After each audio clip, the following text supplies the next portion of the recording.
नीलेश जी, decarbonisation बिल्कुल माना और सर आंखों पर कि ये थीम ना सिर्फ सन 2022 बल्कि मेरे ख्याल से 3-4 साल आपको बहुत बढ़िया रिटर्न देती हुई दिखेगी। कोई स्टॉक्स आपके रडार पर हैं इस थीम में? जो डीकार्बनाइजेशन जो है उसमें हम जो है वो दो दो नजरिए से देख रहे हैं इसको। एक तो पहली बात है जो ईवीज जो प्ले है, और उसमें सबसे बड़ा जो ईवी प्ले है वो है टाटा मोटर्स। ये कंपनी जो है बाकी उनके सेगमेंट्स बहुत ही बढ़िया कर रहे हैं, और हमारे पीएमएस में भी टाटा मोटर्स का होल्डिंग है।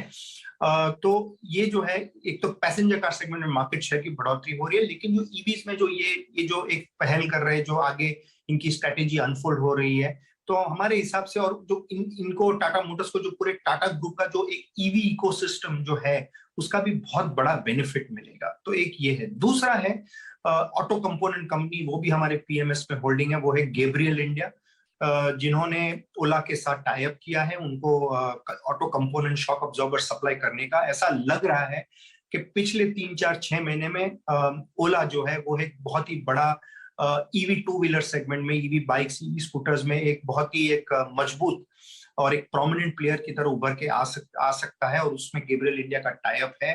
ट्रैक रिकॉर्ड बहुत ही बढ़िया है। और तीसरा जो कंपनी है वो जो ईवी से हटके है, जो डीकार्बनाइजेशन, जो ट्रांसफॉर्मर्स बनाती है, जो इतनी जो पावर, रिन्यूएबल पावर जो जनरेट होगा उसको ग्रिड में ट्रांसमिट करना है, कंज्यूमर्स तक पहुंचाना है। तो पूरा ओवरऑल जो ग्रिड ऑटोमेशन है, ग्रिड की एफिशिएंसी बढ़ाना है, ट्रांसफॉर्मर्स है, इन सब में हिटाची एनर्जी कंपनी जो है, जो हमारे पीएमएस में भी हमारी होल्डिंग है, और एबीबी पावर से नाम से जाना जाता था, अभी हिटाची एनर्जी बन गई है ये कंपनी।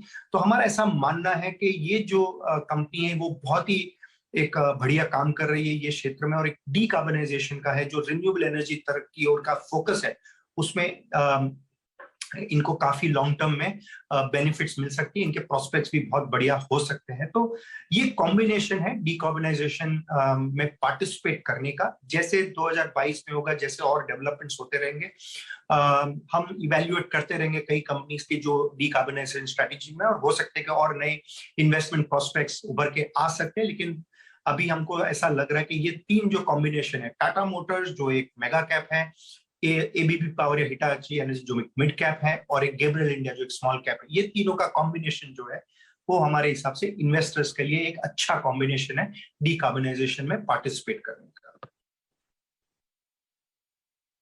का। तो इस डीकार्बनाइजेशन थीम को आपको प्ले करना है तो आपको नीलेश जी ने विकल्प दिए। आप हिटाची एनर्जी का प्राइस बताता हूँ मैं आपको, 2515 जो उसका नीलेश जी जिक्र कर रहे हैं, और मैं इस चार्ट को देख रहा हूँ, गजब गजब बराबर। देखिए पिछले 1.5 साल में ये स्टॉक 775 रुपये से 2800 रुपये हो गया। तो इस थीम को प्ले करने का एक विकल्प अच्छा है यहाँ पर। अच्छा नीलेश जी, मुझे अच्छी तरीके से याद है आप आए थे पिछली बार, तब भी अगर आप देखें गैब्रियल का जिक्र आपने किया था, और आपने एक थीम का जिक्र किया था होम इम्प्रूवमेंट, और मैंने प्रश्न पूछा था रियल स्टेट पर, और आपने होम इम्प्रूवमेंट पर फोकस किया था। गजब पैसा बना के दिया उस स्पेस ने।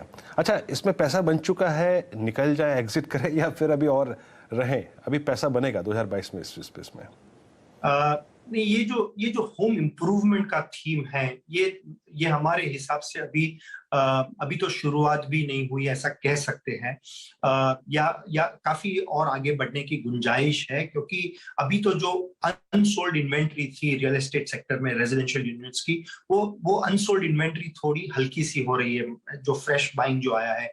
लेकिन और अभी नए प्रोजेक्ट्स की शुरुआत हो रही है, नए प्रोजेक्ट्स आएंगे, नया कंस्ट्रक्शन एक्टिविटी होगा, तो उसमें हर तरीके के जो ओवरऑल होम इम्प्रूवमेंट प्रोडक्ट्स है, होम डेकोर प्रोडक्ट्स है, उसमें एक अच्छी डिमांड आ सकती है 2022 और आगे चलते हुए अगले 2-3 साल तक। तो हमारे हिसाब से जो कंपनीज हैं जहां पे कंस्ट्रक्टिव हो सकते हैं, वो है सैनिटरी वेयर जैसी कंपनीज है, टाइल्स बनाने वाली कंपनीज है, प्लाईवुड बनाने वाली कंपनीज है, लैमिनेट्स बनाने वाली कंपनीज है, और इनमें कई जो 1-2 प्लेयर्स है वो कंप्लीटली इंटीग्रेटेड प्लेयर्स भी है। तो ये जो सेगमेंट है ये काफी एक मीडियम टर्म के हिसाब से एक अट्रैक्टिव सेगमेंट है। इसके अलावा जो होम डेवलपर्स हैं, जो रियल एस्टेट डेवलपर्स खुद है, वो भी एक अच्छा सेगमेंट है, और सबसे बढ़िया जो सेगमेंट है वो है होम फाइनेंसिंग का, जो इंटरेस्ट रेट्स कम है और जो डिमांड आएगी होम लोन्स की, उसमें ये सारी कंपनी जो होम फाइनेंसर्स है या हाउसिंग फाइनेंस कंपनीज है, उनको भी एक बड़ा बेनिफिट होगा। और एक सेक्टर में एक अच्छा बढ़िया सा कंसोलिडेशन हुआ है। जो कई वीक प्लेयर्स हैं वो साइड में हो गए, और जो एक अच्छे जिनकी क्रेडिट क्वालिटी अच्छी है, वो सारे जो प्लेयर्स हैं वो काफी अगले 2-3 साल तक एक अच्छा प्रदर्शन दे सकते हैं। तो ये भी एक सेगमेंट, होम इंप्रूवमेंट के अलावा होम फाइनेंसिंग वाला सेगमेंट जो है वो भी बहुत बढ़िया सेगमेंट है। नीलेश जी, एक थीम आपने डीकार्बोनाइजेशन बहुत अच्छी तरीके से टचअप की।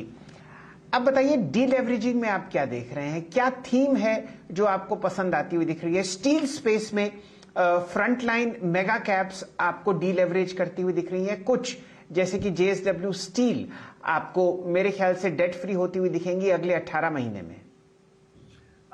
शैल जी, ये जो ओवरऑल डीलेवरेजिंग का थीम है, मतलब जो कंपनीज डीलेवर कर रही है उनको तो एक बेस लेवल पे बेनिफिट मिलेगा ही मिलेगा।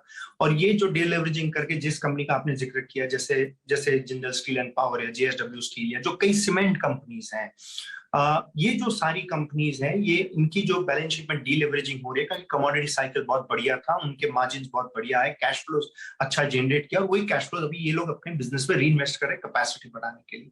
तो हमारी जो स्ट्रेटेजी है वो ये है कि जो कंपनीज ऐसे प्रोडक्ट्स बना रहे हैं, जो कंपोनेंट्स ऐसे बना रहे हैं, जो इन सारी कंपनीज के जो प्रोजेक्ट एक्सपेंशन में ये लोग सप्लाई करेंगे, वो सारी कंपनीज को देखना चाहिए, क्योंकि इनके पास थोड़ा बहुत प्राइसिंग पावर है। जो कंपोनेंट्स बनाते हैं, जो प्रोजेक्ट्स इनके लिए जो बना के कैपेसिटी खड़ा करती है, तो उस टाइप की कंपनीज देखनी चाहिए डीलेवरेजिंग के चलते हुए।